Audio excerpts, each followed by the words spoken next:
IMOTEP, ici sur les plateaux de l'Académie de la culture noire kémétique et du Père Ankh M. Teouti, les sanctuaires de Teouti. Aujourd'hui, nous nous retrouvons et encore une fois, et les titres est bien déjà vous, l'agenda, excusez-moi, l'agenda scientifique visant à l'extermination de la race noire. Eh bien, c'est une lecture que j'ai trouvée très intéressante. Comme vous pouvez voir, c'est une publication par Mike Adams d'une édition de Asset Nature Isiosiré. Ce document m'a été envoyé par une personne. Après l'avoir lu, il m'est venu, spontanément de vouloir la relire devant tout le monde parce que j'ai trouvé que les propos traités sont d'une importance fondamentale, bien que beaucoup de choses qui vont être dites ont été redites, écoutées, redites, mais je pense que dans chaque répétition, chaque fois que nous réalisons quelque chose, bien que nous l'avons déjà écouté plus d'une fois, il y a toujours la possibilité d'y sceller quelque chose. Eh bien, ce soir, avec la compagnie des Yambi, que je vais me pénétrer dans cette lecture. Alors, comment nous nous organisons ici? Je vais rentrer dans cette lecture qui est à peine d'une vingtaine de pages. Et chaque fois que notre Yambi retrouvera nécessaire d'interrompre pour une question, un commentaire, eh bien, nous pouvons tout simplement le faire. C'est une lecture très importante et qui rentre dans certaines thématiques assez importantes. En fait, on parle de l'extermination de la race humaine. Et à travers l'extermination de la race humaine, nous avons cet accent placé sur la race noire. Et nous allons commencer par l'introduction, bien entendu, comme l'on commence tout livre, toute lecture. Je disais ici, je rappelle que le livre est un travail ou une traduction de l'anglais de Mike Adams. Je signale ici que la traduction a été faite de l'anglais, qui n'est pas une traduction tout à fait disons, à rigueur littéraire. Et donc, de gauche à droite, il pourrait y avoir des chambouillements de paroles dû à justement la traduction faite. Mais il est ici important de comprendre le sein. Quelques mots, avant de commencer la lecture, nous allons lire quelques mots de l'éditeur Asset Neter Isiosiré, que nous remercions pour ce travail.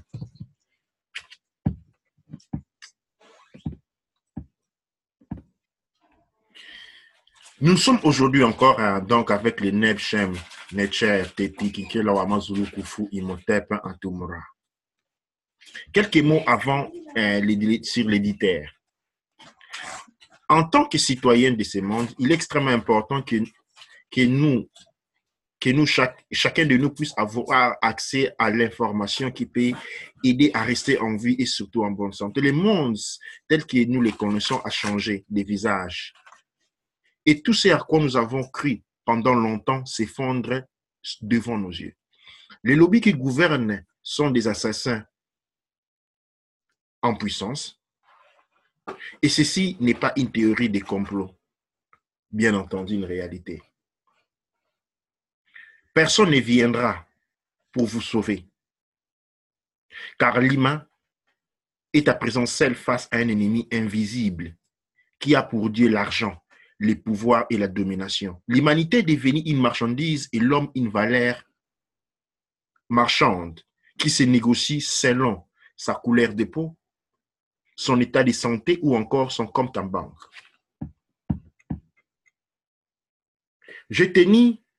Les valeurs humaines ont disparu de la face de la terre et tout ce qui nous reste encore en tant qu'humains est individuel, car chacun fera selon sa conscience, s'il en est et s'il n'en est pas trop tard pour croire encore à la bonté de cette humanité.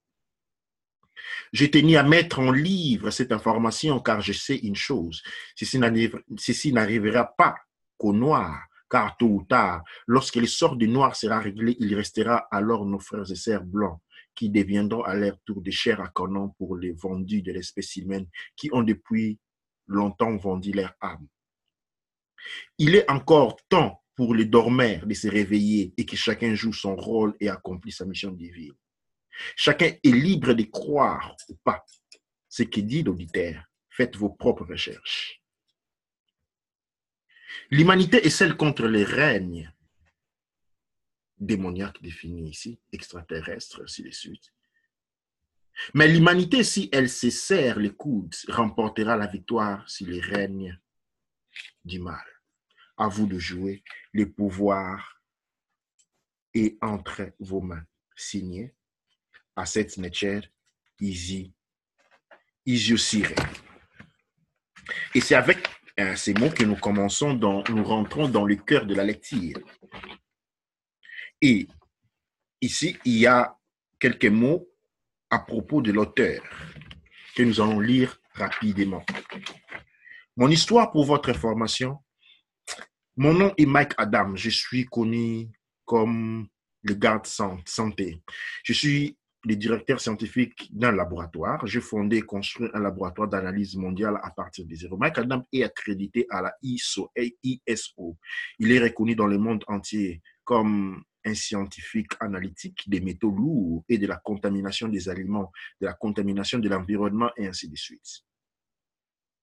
Nous avons fait du bénévolat, testant plus de 600 échantillons des I-39, approvisionnement en eau des États-Unis. Et nous avons également offert nos efforts des laboratoires aux tribus amérindiennes qui ont été touchées par l'empoisonnement de leurs rivières par l'EPA. Donc, à part ça, ce n'est pas que les Noirs que les statu quo essaient de faire éliminer. Ce sont aussi les Amérindiens et d'autres groupes minoritaires qui sont régulièrement ciblés par non seulement l'EPA, mais aussi par d'autres groupes dont nous parlerons ici.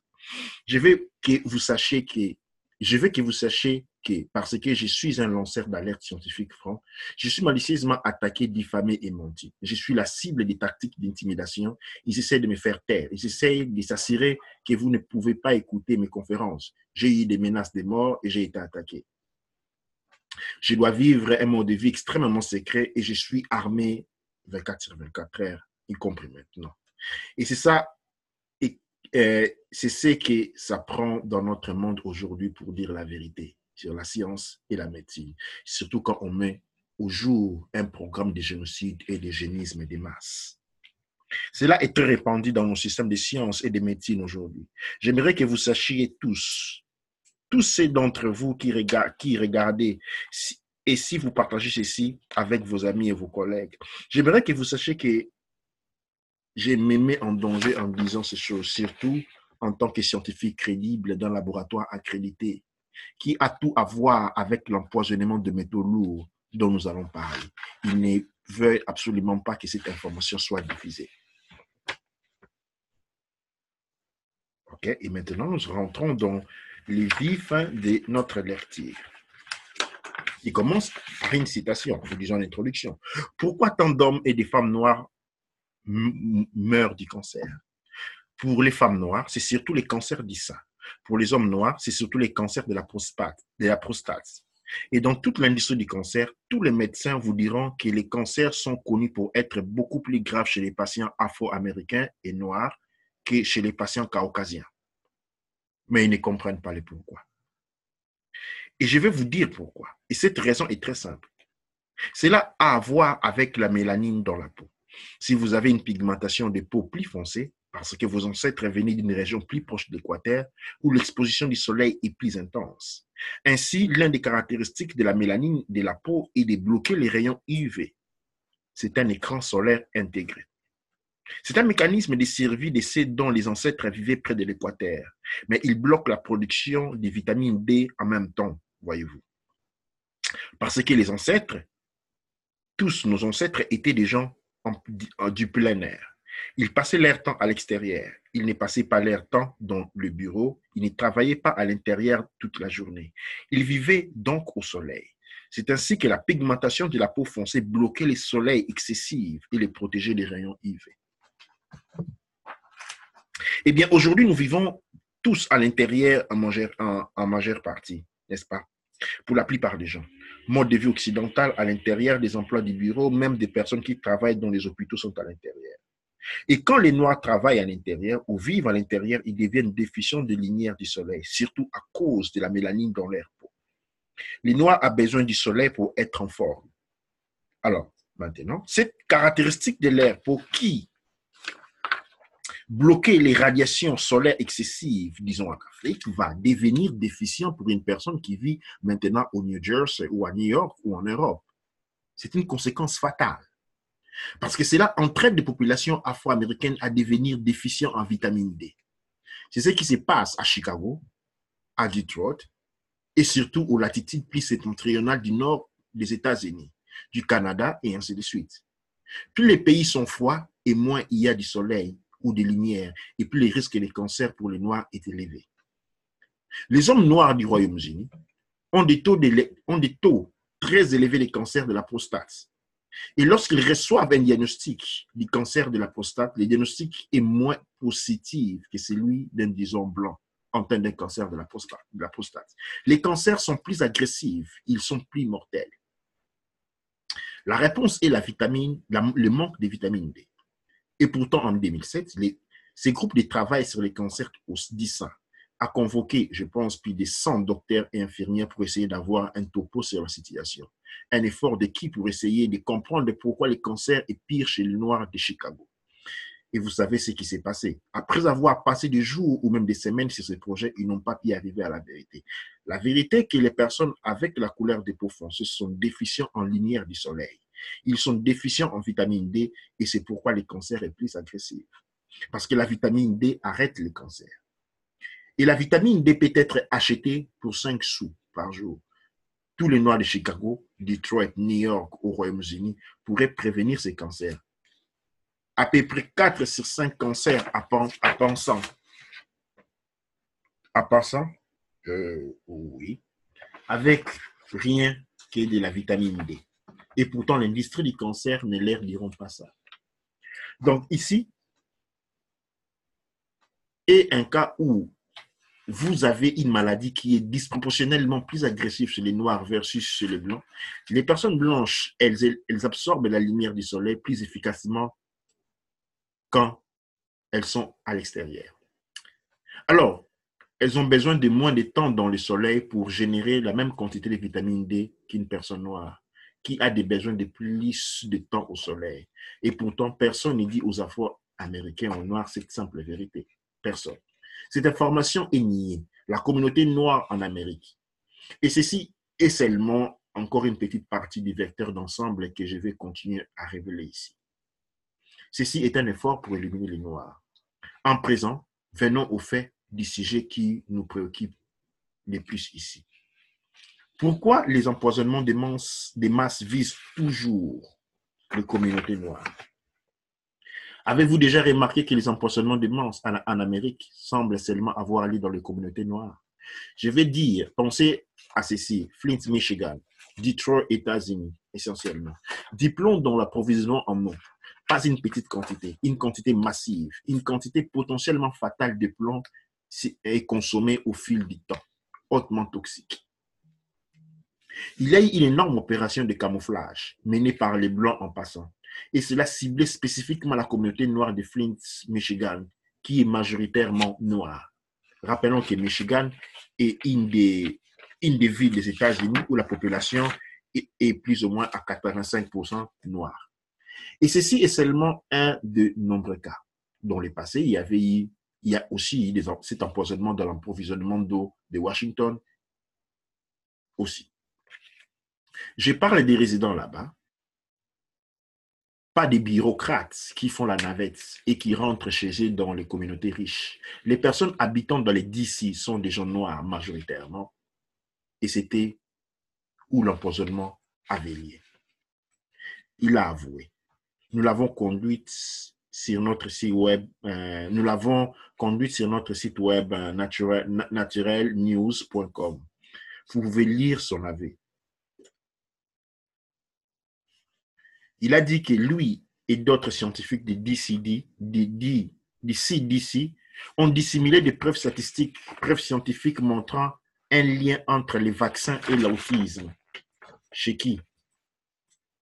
Les jeunes garçons afro-américains, pas les garçons blancs, les garçons afro-américains.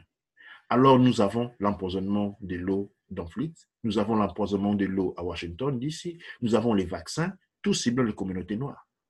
Et ceci n'est pas tout. Regardez l'industrie du cancer dans les places comme Detroit. Et nous avons amplement traité ici ce sujet sur notre site naturalnews.com. L'industrie du cancer, c'est un trafic. Ils ont des pratiques d'affaires prédatrices qui ciblent les hommes noirs et les femmes noires parce qu'ils savent que ces gens pourraient avoir des cancers plus agressifs à cause de leur couleur de peau, qui bloquent la lumière ultraviolette du soleil qui génère la vitamine D. Car les communautés noires ont tendance à avoir une carence à vitamine D. Du fait de cela, ils sont plus lucratifs à l'industrie du cancer. Alors, ces organisations de cancer appartenant majoritairement à des Blancs pour du commerce à profit s'installent dans les communautés noires à faible revenu. Ainsi, ils offrent des dépistages gratuits pour qu'ils puissent faire des faux diagnostics des cancers sur les Noirs, dans le but de faire de la fortune. En traitant avec de la chimiothérapie qu'ils n'ont même pas besoin. Et à Detroit, disons, ça se passe dans le centre Karmanos, centre des cancers Karmanos à Detroit. Avec ça, j'aimerais interrompre et marquer comment ça, c'est vraiment similaire à ce qui s'est passé aux années 90 et au début du siècle. Quand on parlait, par exemple, du sida, c'était des faux diagnostics qui étaient passés parce que les gens, ils avaient des problèmes, des soucis et tout. Et à la fin, quand on donnait juste quand on donnait juste l'information sur le sida, pour beaucoup de personnes, c'était dévastant et les gens mouraient tout seuls, au fait. Oui, le sida, il va être enfanté un peu plus loin. C'est une maladie psychosomatique dans le sens que quand on regarde, par exemple, une histoire qui est encore de la communauté noire, nous faisons fatigue. Plus tard, dans le tableau, il y a des dates statistiques du sida et de l'Ebola. Ah, par exemple, avec le sida, on va se rendre compte que le sida frappe plus de 80% de la communauté noire. Pourquoi? Tout simplement parce que la sida est une maladie auto-diminution. Qu'est-ce qui se passe réellement? Quand une personne vit dans des conditions où, par exemple, il est exposé à des grandes pénuries économiques, tu vois, ce qui a poussé le sida, c'était les manœuvres structurelles provoquées par la Banque mondiale. Okay? En fait, les sida explosent à partir des années 80. Pourquoi? Qu'est-ce qui se passe? Il y a des manœuvres structurelles qui vont appauvrir les gens. Les gens voient leur vie, leur niveau de vie s'abattre du jour au lendemain. Et cela, normalement dans l'homme, cette incertitude créée par ces manœuvres économiques ont créé de la peur. Alors cette peur-là et les changements de style de vie a fortement affecté les personnes. Et quand on crée le sida, en fait, où les tests sont basés sur la quantité de la présence des globules blancs dans le sang. En fait, une personne dont la vie a changé immédiatement a une très, très, très grande quantité de globules blancs. Et quand on lui annonce cette personne maintenant qu'il est atteint d'une maladie, disons, une maladie désastreuse, en fait, ce qui se passe, il est rentré dans un état hypnotique quand il a su quand le changement de vie, quand il est négatif, place la conscience de la personne dans un état hypnotique. Maintenant, dans cet état hypnotique, quand on insère l'information sur laquelle il est atteint d'une maladie grave, en fait, la maladie se manifeste, mais au niveau psychosomatique. Et c'est là à décimer, s'est implanté dans la conscience noire et devenu comme une manière de voir les choses. C'est comme ça que nous trouvons encore ces maladies qui sont encore décimées des millions de personnes. Et donc, nous allons continuer à notre lecture, je disais. Alors, ces organisations de cancers appartenant majoritairement à des Blancs pour du commerce à profit s'installent dans les communautés noires. Je crois que c'est partie déjà réglée, nous allons le dire quand même. Ainsi, ils offrent des dépistages gratuits pour qu'ils puissent faire des faux diagnostics de cancer sur les Noirs, dans le but de faire de la fortune, en les traitant avec de la chimiothérapie pour lesquels ils n'ont même pas besoin. Cela se passe à Detroit, dans le centre Karmanos du cancer. C'est lui qui recrutait les Noirs et leur disait qu'ils devaient avoir de la chimiothérapie et les conseillait d'être conciliants, qu'ils devaient faire la chimio avec lui, parfois pour des années, pendant qu'il continuait à facturer l'assurance santé. Les compagnies d'assurance, Medica, ils se faisaient une fortune avec des faux diagnostics. C'est des faux diagnostics. OK. Commettant de la fraude criminelle absolue, sans prendre en compte la souffrance et douleur des Noirs. Pendant qu'il se mettait des millions de dollars dans la poche et enrichissait l'industrie du cancer parce que lui vendait, vous savez, des produits chimiques de la chimiothérapie. À son tour, il augmentait les prix et vendait aux patients noirs et facturait les gouvernements. Ces gens n'avaient même pas les cancers. Et Dr Fata a fini par être arrêté. Il y avait un lanceur d'alerte dans l'hôpital qui a tiré la sonnette d'alarme. Et il a été arrêté, poursuivi en justice et condamné pour 45 ans de prison. Mais si ce lanceur d'alerte n'avait pas fait cela, il aurait continué cette pratique jusqu'aujourd'hui. Mais cela n'était qu'un autre exemple. Laissez-moi faire une récapitulative pour vous. Encore une fois, l'empoisonnement de l'eau avec du plomb de la communauté noire, vaccin et autisme, majoritairement des enfants noirs visés, c'est-à-dire ce ne sont pas seulement des enfants noirs, mais ce sont les plus visés, à Washington DC pour l'empoisonnement de l'eau de la communauté noire. La prédation de l'industrie du cancer cible les femmes noires et les hommes noirs pour ceux avec eux qu'ils font leur profit. Alors, laissez-moi être plus direct ici. Vous le savez probablement, mon nom est Mike Adam, je suis un veilleur de santé, je dirige le laboratoire scientifique. Il dit beaucoup de choses, laisse-moi quand même lire. Je suis un journaliste d'investigation, j'ai gagné 3 prix de journalisme pour du journalisme d'investigation. Je suis un lanceur d'alerte, écrivain, et j'ai écrit le livre Food Forcing. Et donc, alors on dit toute une suite de choses qui sont une présentation personnelle, et nous allons continuer ici. Il y a un ciblage raciste, génocidaire des Noirs et c'est plus insidieux que je pense, que vous pouvez l'imaginer. Ce n'est pas seulement qu'ils veuillent se faire de l'argent de la souffrance et de douleur des Noirs dans l'industrie du cancer, mais le fait que si vous observez cet empoisonnement de l'eau qu'ils savaient et qu'ils avaient caché, les plombs causent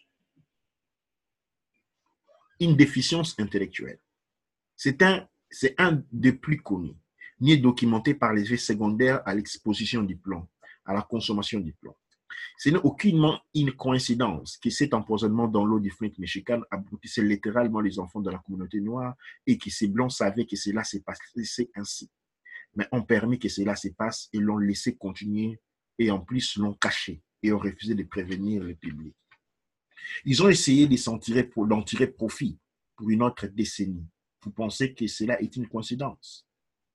Je suis ici pour vous dire que ce n'est pas le cas. Et la raison pour laquelle je rends public ceci, en tant que blanc évidemment, est que dans la communauté noire, vous savez, les noirs peuvent en parler à d'autres noirs à propos de ceci. Ils peuvent dire qu'il y a un système génocidaire en place, un ciblage raciste, un programme génocidaire du système médical. Mais une autre personne pourrait leur répondre, « Oh, vous dites juste cela parce que vous êtes noir. » Mais voilà, je l'ai dit, je suis un blanc.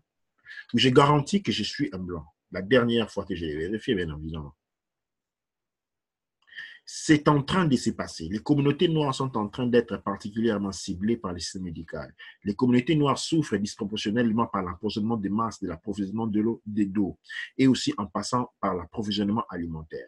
Cela est une toute autre discussion, mais si vous regardez les aliments qui sont disponibles dans les communautés noires, généralement, ils les sont. Ce sont les aliments qui ont presque été conçus pour causer les cancers, pour causer les diabètes, pour causer les maladies du cœur. Ce sont des aliments qui sont en effet du poison. Et vous ne trouvez pas les mêmes types d'aliments disponibles dans les centres-villes majoritairement des communautés blanches. C'est seulement particulièrement si ce sont des communautés blanches à basse revenu. Et donc, les options sont complètement différentes. Et je sais que je vais probablement recevoir des propos haineux avec cette lecture de plusieurs autres personnes qui m'accusent de soulever du racisme. Je ne soulève rien, mais j'ai tout simplement la vérité. Je ne peux pas rester silencieux et regarder ces programmes d'empoisonnement de n'importe quel enfant, qu'il soit noir, blanc, ou latinos ou asiatique. C'est criminel quel que soit l'endroit où ceci se passe, mais j'ai simplement remarqué que ça se passe majoritairement dans les communautés noires. Et donc, j'ai voulu affirmer publiquement en tant que blanc, les codeurs, qu'un chercheur, en tant que chercheur scientifique, en tant qu'auteur, en tant que journaliste d'enquête, en tant que lanceur d'alerte. J'ai voulu l'affirmer publiquement et vous dire à n'importe qui d'entre vous qui êtes prêt à écouter et prêt à partager ces paroles avec les gens que vous connaissez et qui vivent peut-être dans quelques-unes de ces communautés. Je suis prêt à affirmer publiquement et vous dire que ceci est vrai. Il y a un programme génocidaire, raciste et voire un programme eugéniste dans les établissements de la santé publique. Ceci est réel. Vous savez, et je n'ai pas encore parlé des cliniques d'avortement et où elles sont situées. Cela est un sujet différent et un débat différent. Mais quand il s'agit de l'empoisonnement de l'approvisionnement de l'eau, et quand il s'agit de l'empoisonnement des enfants avec les vaccins causant l'autisme, quand il s'agit de faire du profit de la souffrance des patients ayant des cancers, ce sont tous les Blancs qui mettent en place des choses dans les communautés noires pour tirer profit de la maladie et de la souffrance, ou pour garder les Noirs en bas de l'échelle, pour les garder opprimés comme le plomb dans l'eau. Je vais dire, pensez-y. Cela sonne comme un méchant scénario de James Bond. Vous savez, d'empoisonner l'empoisonnement d'eau et de garder les gens abrutis pour que vous puissiez les contrôler, vous savez. Mais cela se passe en fait. Tout ceci est bien réel. La EPA, Agence américaine de protection de l'environnement, l'a dissimulé. Les responsables publics de l'État du Michigan l'ont dissimulé et c'est pour cela qu'ils ont été arrêtés et accusés de crimes. Ils l'ont réellement fait. Et c'est étonnant que quelqu'un aille vraiment en prison pour ceci, parce que ce genre de choses arrivent tellement souvent qu'habituellement personne n'était ni responsable. Je vais dire, ceci arrive tous les jours. L'industrie du cancer s'en prend au noir chaque jour. Et très peu de ces individus ont été arrêtés. J'espère que plusieurs vont être arrêtés bientôt pour leurs crimes. Mais jusqu'à présent, il n'y a pas beaucoup qui ont été arrêtés. Comme Dr Fata, lui, il est l'un des rares. Mais c'est un cycle qu'il crée. Ils vous nourrissent d'aliments qui vous causent des cancers. Et là, ils profitent du traitement des cancers qui vous donne encore plus de cancers. Et là, vous revenez en tant que client fidèle et ils reçoivent encore plus d'argent, facturant plus d'assurance pour votre deuxième suivi des traitements des cancers, pendant qu'ils nourrissent vos enfants des plombs toxiques, qui les abrutissent et leur causent du cancer, des maladies des os et des maladies cardiaques, qui vous rend des clients fidèles pour les mêmes hôpitaux qui vous traitent pour les cancers. Maintenant, ils soignent vos enfants pour les maladies des os. C'est une escroquerie pour se faire de l'argent. C'est une forme moderne de l'esclavage. C'est de l'esclavage médical. C'est de l'asservissement économique aux maîtres des grandes compagnies pharmaceutiques. C'est tout ce que c'est. Vous savez ce que c'est. Nous connaissons tous l'histoire de l'Amérique et vous savez qu'il y avait un temps où l'esclavage était concentré sur la servir physiquement les Noirs. Il n'y a pas grand-chose qui a changé. C'est simplement que la forme d'esclavage est maintenant un peu plus high-tech, un peu plus avancée, un petit peu plus, vous savez. Cela sonne comme si c'est de la médecine. Cela sonne comme si c'est un traitement. Ce ne l'est pas. C'est simplement de l'esclavage sous un autre système. Sous un système high-tech, un système plus malicieux, avec des nouveaux maîtres institutionnels. C'est tout ce que c'est. Et franchement, ce système d'esclavage a servi aussi les personnes blanches et les personnes latino et les personnes asiatiques et tout le monde, évidemment. Vous savez, les cartels pharmaceutiques ne sont pas seulement concentrés sur les personnes noires. Ils savent tout simplement que c'est là où se trouvent les plus grands profits. Et ceci est vrai. Ceci est en train de se passer. Et je vous dis, en tant qu'investigateur, en tant que blanc, en tant que scientifique qui dirige un laboratoire, en tant qu'auteur, je vous l'ai dit, ceci est bien réel. J'ai des preuves à l'instant. J'ai déposé une plainte au Federal Bureau of Investigation, la FBI. J'ai offert des témoignages sous serment de fournir les preuves que j'ai, que mon personnel et moi avons trouvées, qui indiquent un camouflage systématique délibéré du ciblage de personnes noires pour le traitement des cancers qui est médicalement injustifié. J'aimerais voir plus de ces gens aller en prison d'une part. J'aimerais voir de la véritable justice légale servie contre ceux qui commettent ces crimes contre les enfants particulièrement, mais aussi des crimes contre les adultes. Vous savez, l'industrie du cancer s'entraîne aux hommes et femmes adultes également. Je voudrais voir la vérité finalement être révélée à propos des vaccins et à propos du cancer et la prévention du cancer. Et vous savez, il y a une excellente série de documentaires appelée The Truth About Cancer, la vérité à propos du cancer, que vous devez peut-être regarder. Vous avez besoin de regarder cela. Si vous avez de la peau foncée, croyez-moi, vous avez besoin de vitamine D.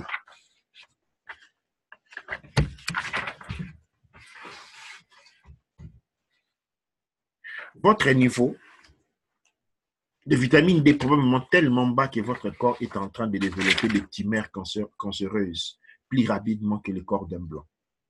La vitamine D peut vous aider de manière considérable pour ne pas avoir besoin d'un médicament du cancer, alors que vous devez vérifier cela. Cette information a besoin d'être diffusée partout par les communautés noires qui sont ciblées par l'industrie du cancer, pour que vous puissiez avoir une forme de défense contre l'exploitation et l'asservissement médical par cette industrie du cancer.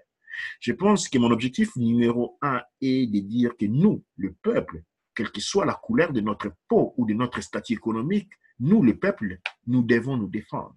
Nous devons mettre en place un peu d'autodéfense contre les systèmes qui nous tuent. C'est le fond des choses. Et oui, ils tuent les gens noirs plus agressivement qu'ils tuent n'importe qui d'autre.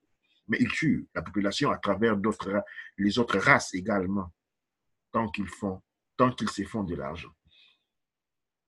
Vous savez, sur leur OGM, sur leurs vaccins, sur leurs fluor, sur les traitements des cancers, vous les nommez. C'est un empoisonnement des masses systématiques et des recherches des profits à travers ce qu'ils réussissent à cibler et à s'échapper avec. Et avec le temps, ceci doit être stoppé. Mais ceci ne va pas s'arrêter à moins que nous émettions l'humour. À moins que vous partagez cette vidéo et ces vidéos et vous aidiez à donner du pouvoir aux autres avec la vérité, pour qu'à un certain moment, nous puissions tous lever et dire fin à tout ceci. Franchement, vous savez, les Noirs devraient être en train de marcher et faire un piquet de grève devant les centres de cancer, parce que c'est ce qui vous tue. Ce sont les centres de cancer, les chirurgiens oncologiques, les médecins de chimiothérapie, ils sont ceux qui vous tuent. Et les médecins des vaccins, ils tuent vos enfants. Vous savez que les responsables sanitaires du gouvernement, les gestionnaires de la qualité de l'eau, ils tuent vos enfants. Les systèmes est en train d'essayer de vous dire que vous devez vous lever contre les Blancs. Ce n'est pas techniquement vrai. Nous devons tous nous lever contre les corporations. C'est ce que nous devons faire. Vous savez, frères et sœurs, blancs, noirs, tous, nous, le peuple, nous devons nous lever contre les monopoles corporatifs et les empoisonnements corporatifs.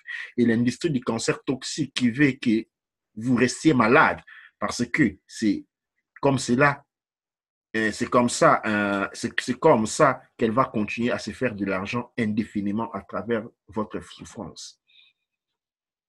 C'est le peuple, les gens ordinaires, peu importe où nous vivons, peu importe la couleur de la peau, nous avons besoin de nous lever contre les cartels corporatifs et les monopoles corporatifs. Nous devons reprendre notre pays, pour que nous puissions avoir quelque chose à restaurer, qui puisse peut-être ressembler au bon sens, qui puisse ressembler à de la vraie médecine, de la médecine professionnelle, qui puisse ressembler à de la véritable sécurité publique ou de la vraie justice à cet effet. Et cela n'arriverait pas si nous nous retrouvons à nous battre entre nous. Eh bien,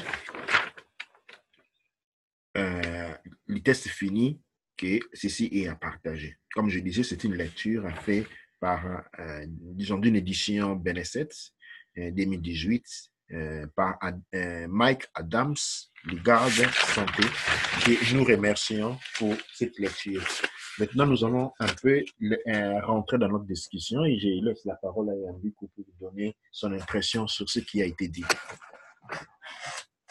Je pense qu'en réalité, pour commencer, c'est un passage qui vraiment, ça fait peur. Et en même temps, effrayant, ouais. C'est effrayant. Hein? C'est vraiment effrayant. Et en même temps, ça nous rappelle au fait certaines vérités. Parce que beaucoup de gens se demandent comment l'esclavage s'est passé, comment ils ont fait pour noyer beaucoup de personnes dans l'eau et sans pour autant avoir un sentiment de regret et tout, mais en réalité, on voit que c'est vrai que l'esclavage physique n'est pas là, mais on se rend compte qu'on est toujours dans un esclavage, dans une forme d'esclavage, dans une forme, donc c'est tout le temps la forme qui change. C'est l'évolution, en fait. L'évolution d'un État L'évolution à un d'un autre, État à un autre. l'esclavage du peuple noir. Voilà, donc là, ben, on avait besoin de votre corps, on a besoin de vous. Et aujourd'hui, on a toujours besoin de votre corps, mais on n'a plus besoin de votre mental. Alors, on essaye de vous enlever votre mental et de vous tuer en même temps. Mais pour ceux qui survivent, c'est un esclavage plus fort.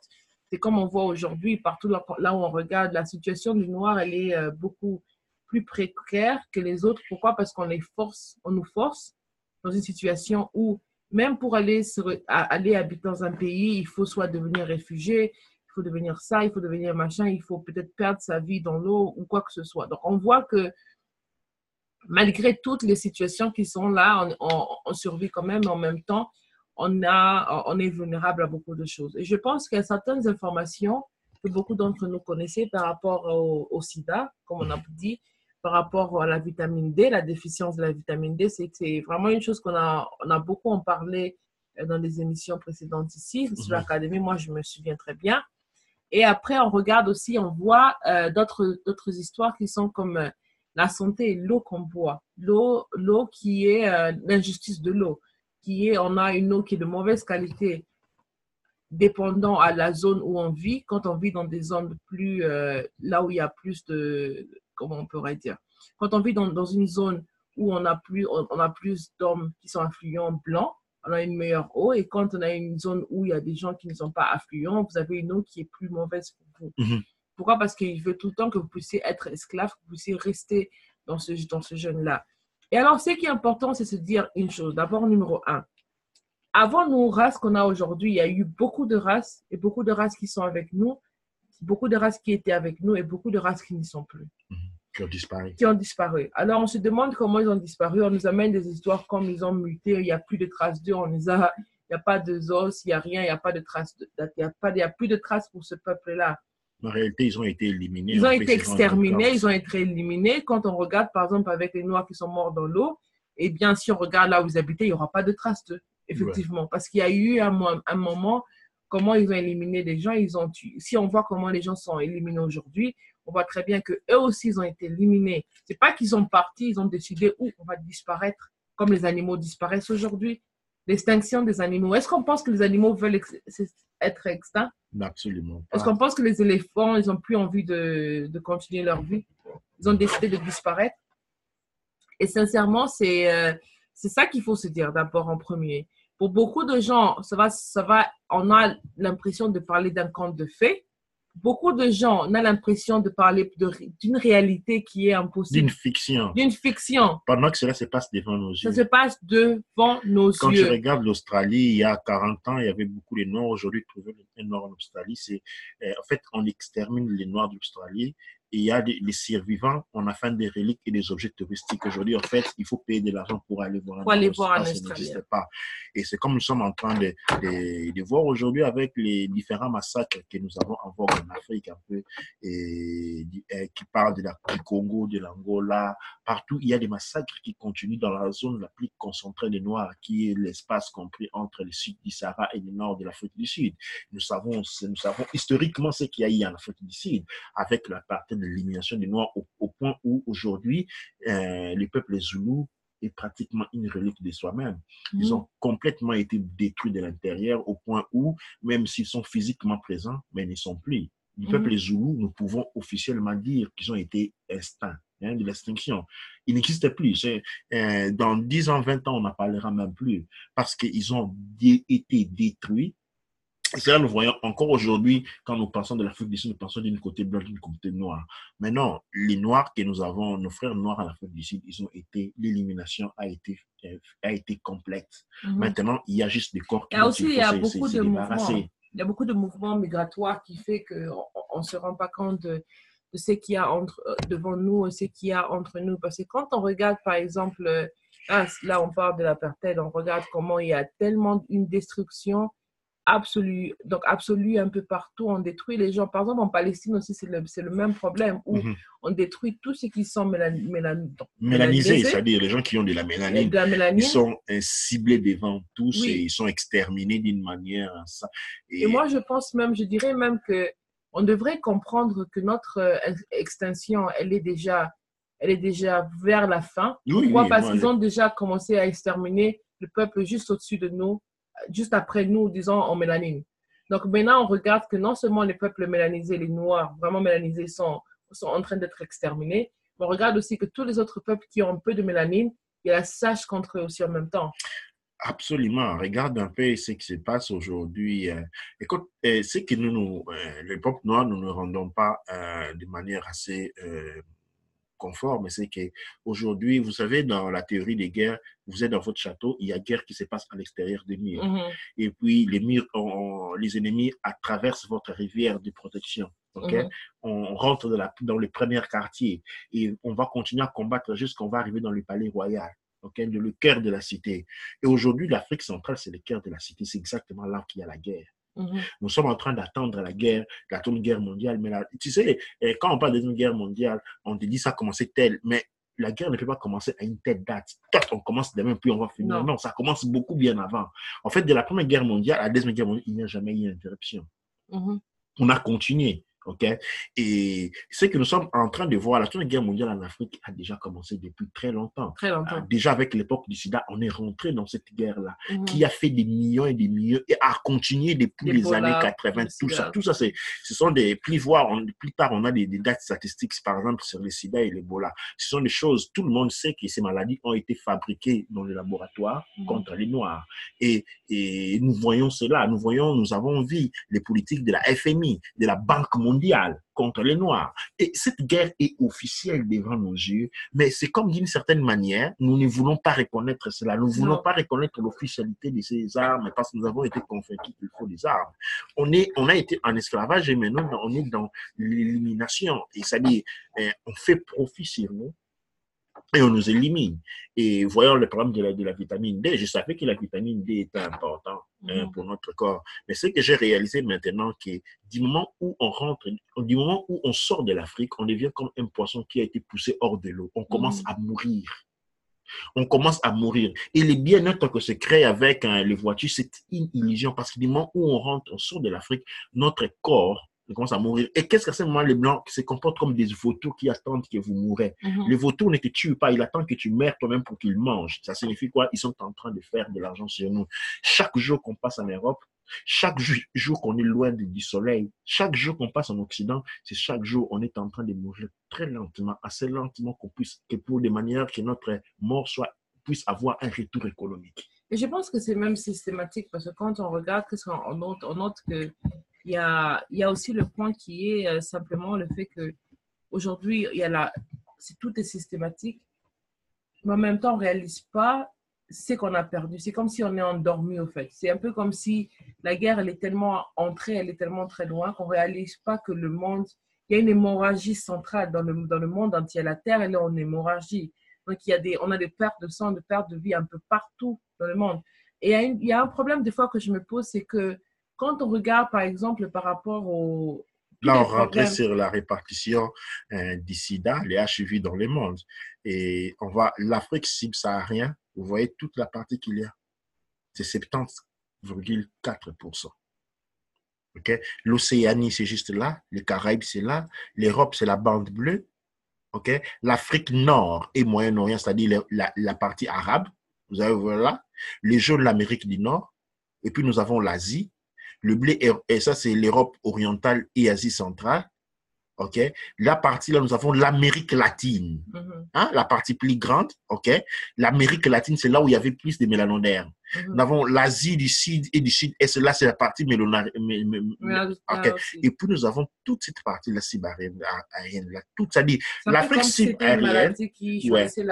Ouais. L'Afrique subsaharienne, c'est ce que nous avons dit, c'est la zone comprise entre le sud du Sahara et le nord de l'Afrique du Sud. Et c'est les 70,4%. Et quand on regarde en proportion de population, on voit très bien que c'est une partie qui est le plus peu populé comparé aux autres. Oui. Il y a une chose qui est intéressante aussi quand on regarde ça. On a l'impression comme si c'était une maladie qui targetait les personnes particulièrement par rapport à la peau. Et c'est similaire à quand on parle de génocide. Quand on parle de génocide, les gens pensent à l'Holocauste. Ils pensent à l'Holocauste de Juifs, non? Alors, quand on parle du virus de sida, on pense à quoi? On pense aux populations gays. Voilà, homosexuels, on pense aux homosexuels, on pense aux populations gays. Mais clairement, quand on regarde ces maps-là, on voit que dans cette période, les populations gays, homosexuelles étaient plutôt en Amérique du Nord et aussi en Europe. En Europe. En Europe. Et la Mais on population voit que c'est très peu. Donc, peu. c'est le 1%, si je peux dire ça comme ça, le 1,1%, c'est ça qu'on donne comme représentant par rapport au sida. Donc, on parlait des morts, c'était les morts qui étaient homosexuels, des morts gays. De la même manière que quand on parle de génocide, on parle de l'Holocauste, on voit l'Holocauste des Hébreux. Donc, on parle du plus petit nombre des Européens, des leucodermes qui ont été tués, et c'est eux qui symbolisent donc la mort de tout le monde. Et c'est un peu pour dire que pendant la guerre mondiale, il y avait tout le monde qui mourait, il y avait tout le monde qui avait envoyé leurs soldats, leurs troupes et tout. Il y avait tellement trop de peuples qui ont été exterminés. On n'en sait même plus de quel peuple, parce qu'aujourd'hui, on n'en parle même plus. Moi, je vous pose la question, si vous ne croyez pas à ce qu'on dit, donnez-nous les noms de tous les peuples au monde. Oui, ce sont les dates officielles. Hein. Ça, c'est pas un indice que nous avons dressé. Comme Mbiko dit, on nous dit qu'il y avait les populations gays à terre. Mais les populations gays, c'est l'Europe de l'Ouest et l'Europe centrale majoritairement. Okay? Et l'Europe, nous avons, autour de l'Europe, nous avons 1,1% de population atteinte. Maintenant, si la population de l'Europe, et nous mettrons pas, qui est 1,1 point atteint du sida, ok, et nous avons dit que c'est les gays, mais les gays ici, c'est quoi? Ils sont déjà minoritaires, même en Europe. Nous allons parler quoi? C'est les 5%, exagérons, les 10% dit 1,5. Nous dit 1,1. Donc, nous sommes en train de parler de 0,0000011%. C'est cette population-là, c'est ce pourcentage-là de 0,00011 qu'on va mettre en parallèle avec les 70,4% du monde noir. Moi, j'ai une question. J'ai une question qui me vient. Je pense que c'était quand l'Europe, et c'était au Congo ou bien en Afrique, où avant que l'Europe puisse entrer en Afrique, il y avait une population de 20 millions de personnes. Et quelques années, 100 ans après, il y avait 18 millions de personnes. Non seulement la population n'avait pas augmenté, mais la population, on a perdu tout ce genre de personnes. Ce sont deux cas. Je me pose la question, quel était, et même aussi au Congo, et je pense dans tous les pays africains, quelle était la technique qu'ils avaient utilisée pour exterminer ces peuples-là? Aussitôt, en sachant que la proportion européenne de population était moins élevée que celle africaine. Et surtout, la population européenne qui était sur le terrain était moins élevée. La population, si on peut dire, ou le nombre d'armes qu'ils contenaient aussi, était moins élevé par rapport à ce qu'on a aujourd'hui. Aujourd'hui, on a des armes qui peuvent tuer des milliers. À l'époque, il n'y en avait pas. Et la question qu'on se pose, c'est que comment ils ont fait pour exterminer toutes ces populations? Quand il y a eu la peste en Europe, on en parle de la peste en Europe, mais on ne vous parle pas de combien de personnes ont été tuées partout dans le monde par la peste. Après, la population européenne s'est reconstruite. Ce qu'on disait en Afrique, à l'arrivée des Occidentaux en Afrique, on avait 400 millions de personnes. Okay? Qu'est-ce qu'ils ont fait? Ils ont tué la moitié, les 50%. OK? Ils ont tué les 50% des rentrées de 100 millions depuis lors. On est pli répartis. C'est-à-dire, depuis le XVIe siècle à aujourd'hui, la population africaine n'est pas pu partir au-delà, n'a pas pu récupérer même pas les 10%. Wow. La même chose se passe en Haïti. En Haïti, on trouve des millions de Noirs et on élimine tous, au point où on avait besoin d'aller prendre les Noirs en Afrique. La même chose au Canada. On arrive au Canada et les Indiens d'Amérique ont été éliminés grâce, aujourd'hui, nous avons des documentations avec les viols, les abus sexuels sur les hommes, les femmes et les enfants. Beaucoup d'autres, on se pose la question, quels sont ceux qu'ils avaient utilisés déjà à cette époque-là. Mais nous savons que nous savons, il y a eu une décimation de la population. Nous avons vu une décimation de la population en Australie, nous avons vu une décimation de la population dans les pays comme l'Argentine. Partout. Et nous n'avons jamais fait attention à cela. OK? Aujourd'hui, nous sommes en train de voir, nous sommes en train, en réalité, le monde noir, le monde noir, nous sommes dans la course vers l'extinction. Absolument. On est en train, si les choses commencent à se passer, continuent à se passer comme ça, si nous demeurons dans notre conscience, eh bien, je vous assure, dans 100 ans, quand on va parler des Noirs, on va dire non, non, non, il n'y a jamais eu des Noirs. C'était juste des gens qui s'appelaient, comme on voit les Blancs, Tony Black. C'était juste un prénom. C'est-à-dire, il y a quelqu'un qui s'appelait Jean-Paul Noir. Jean-Paul Noir, ça ne signifie pas qu'il est noir, c'est juste un nom.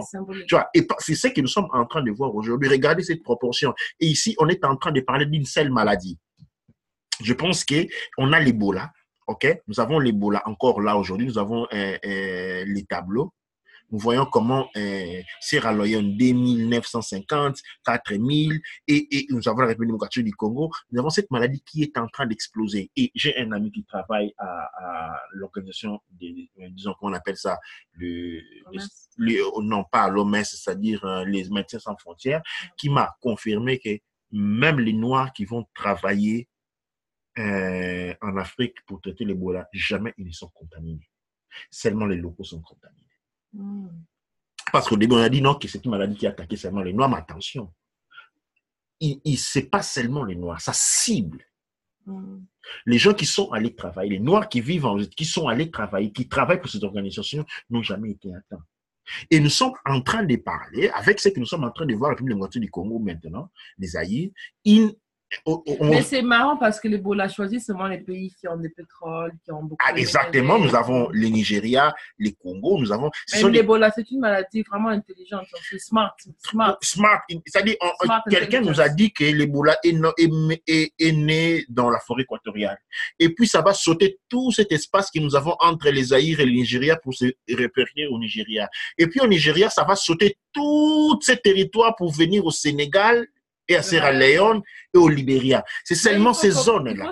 Pour comprendre le Sierra Leone, par exemple, parce que le Sierra Leone a toujours été tellement très frappé par toutes les maladies apparemment qui sortent en Afrique, en parlant du sida, l'Ebola, et l'Ebola du premier tour, l'Ebola du deuxième tour, du troisième tour. Ils ont tout vécu au Sierra Leone. Pour comprendre le Sierra Leone, il faut comprendre l'histoire. Qu'est-ce qui s'est passé? Quand il a commencé à y voir les indépendances, pas les indépendances, mais je dirais quand l'esclavage est fini, certains Noirs ont décidé de quitter l'Amérique et d'aller se réfugier au Sierra Leone. De rentrer en Afrique et de créer le Sierra Leone.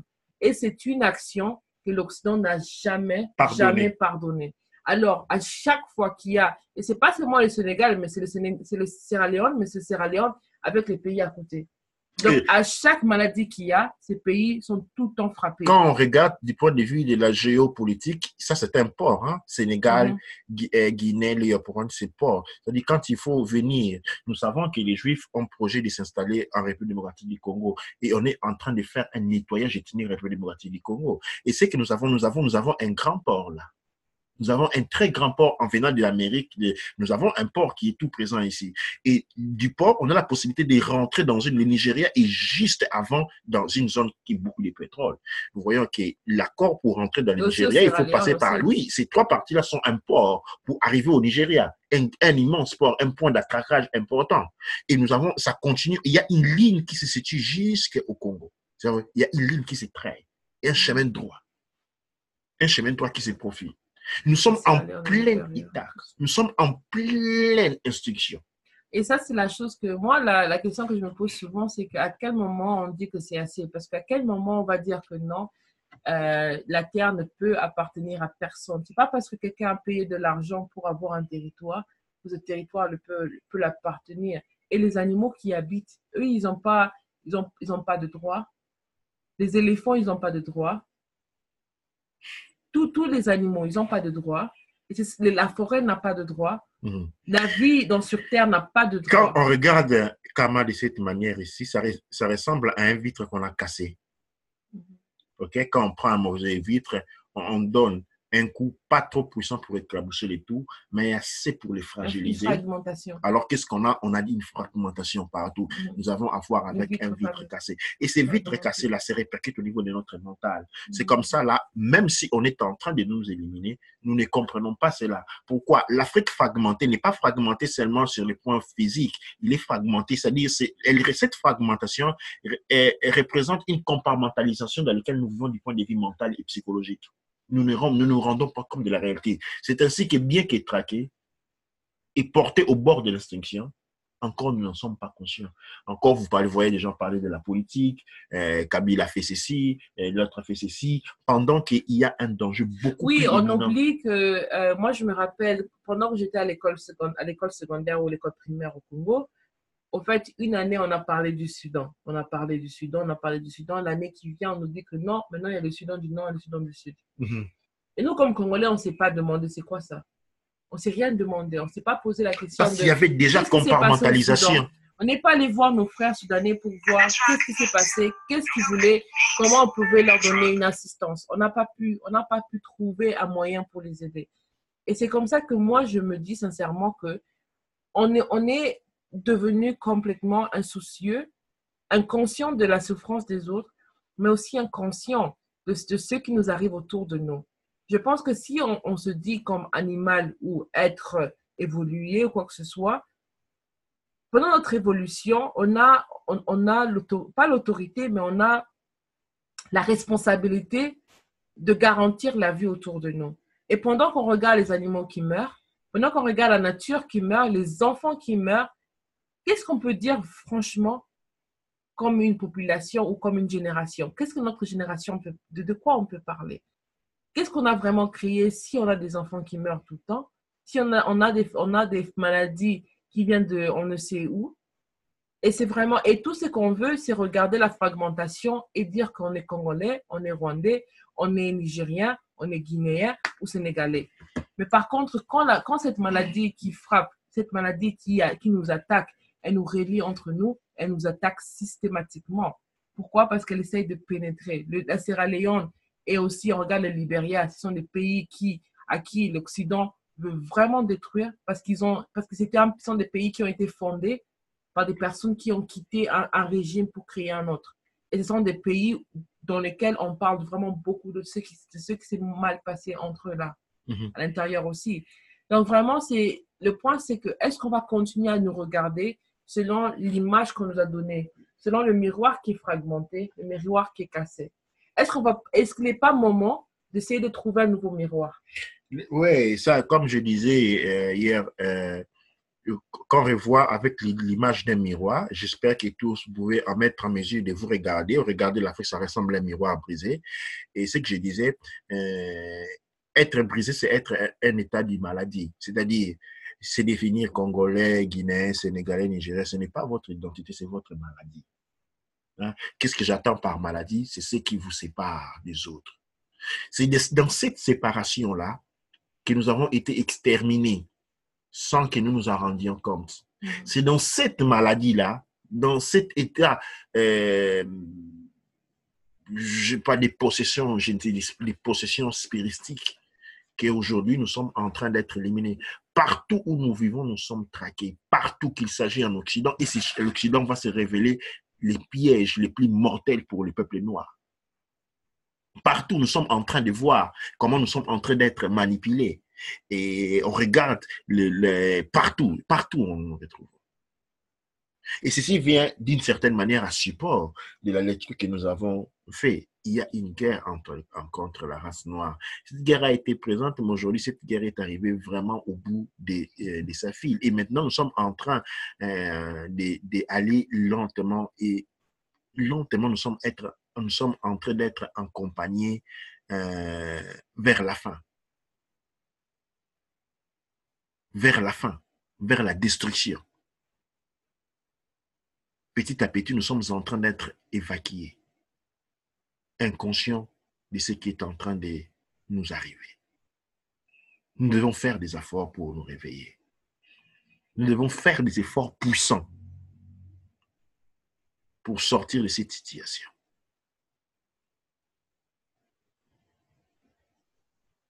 Nous devons nous concerter. Nous devons sortir de notre état mental, de notre état de commodité, de notre état d'illusion.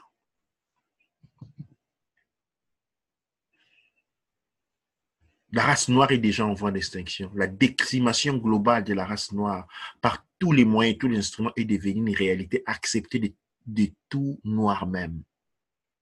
Ainsi comme des moutons dans un abattoir, nous avançons l'un après l'autre, tous silencieux vers les bourreaux transvertis en armée.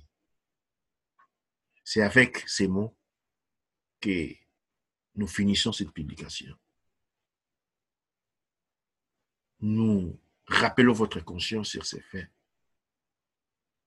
pour que nous puissions nous activer pour sauver nos vies, sauver l'avenir de nos enfants, nous avons le devoir de sauver notre race. Nous avons le devoir de maintenir l'intégrité raciale, notre présence sur Terre. Et c'est quelque chose que nous n'avons pas fait. Nous avons été trop égoïstes, pensés à nous, pendant que tout était contre nous, même pris comme individus.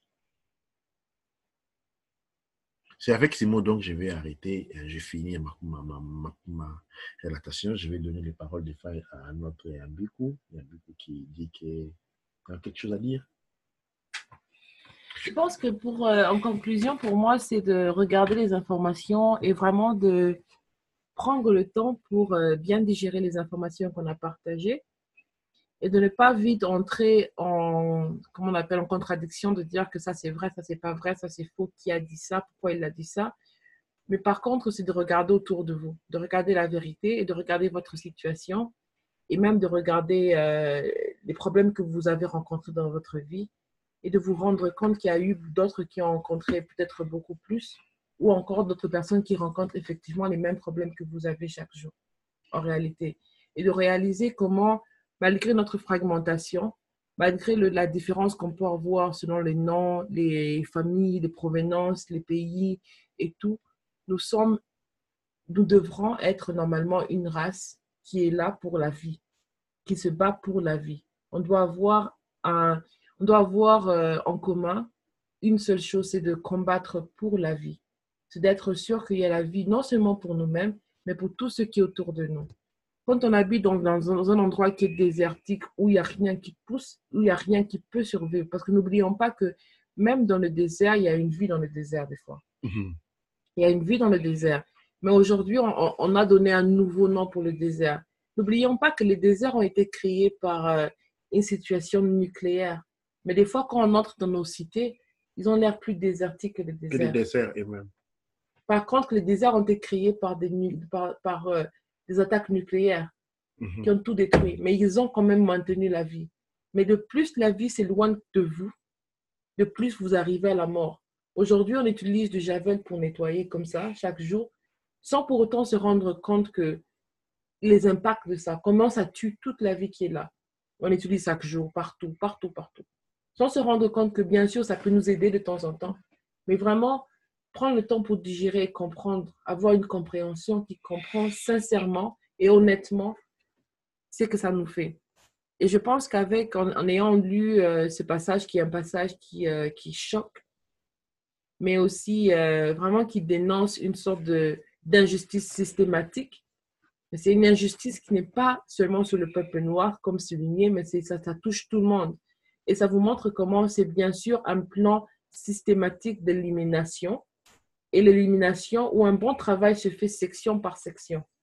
Donc, si vous voyez une personne qui commence par sectoriser quelque chose, ça veut dire qu'il veut faire un bon travail.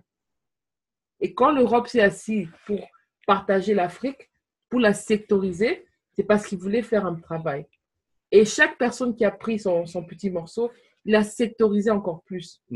Et il continue à sectoriser. Parce qu'en sectorisant, on peut éliminer sans pour autant, je peux dire, donner l'alarme aux autres qui restent. Donc, on est en train de nous éliminer sans pour autant que les autres puissent être alarmés. Alors, pourquoi on parle de ça? On parle de ça parce qu'il faut aujourd'hui arrêter de voir nos limites de nations, de pays voisins qui se battent pas. Sortir de cette maladie. Sortir de la maladie de voir un noir américain, un noir africain, tout ça. Et de voir l'être qui est devant vous, l'être qui est un frère. Et quand vous utilisez la parole frère, brother, bro, et de comprendre qu'est-ce que ça veut vraiment dire pour vous, qu'est-ce que ça doit vraiment dire pour nous tous, et de vraiment faire attention non seulement au langage qu'on utilise, mais aussi à ce qu'on est en train de faire. Partagez l'information que vous avez pour ceux qui sont autour de vous. Et en réalité, le but de l'information n'est pas pour que vous puissiez vous combattre contre quoi que ce soit. Parce qu'il n'y a qu'un seul combat qu'on doit faire, c'est le combat pour la vie. Ce qui veut dire, c'est la survie. Donc, on doit vraiment assurer la survie, non seulement pour nous-mêmes, mais pour tous ceux qui dépendent de nous. Douat. Douane et cher, nous vous remercions. Douane et cher, Douane Amon-Ra, Douane Neb et cher, nous vous remercions pour cette émission et comme à notre coutume, avant le coutume, nous retournons toujours vers les Neb et cher et nous dirons Amasu Empa Emra Sangsu, Emenra Empa Emra, Aou, Kouaoura, Manketipa, Erura.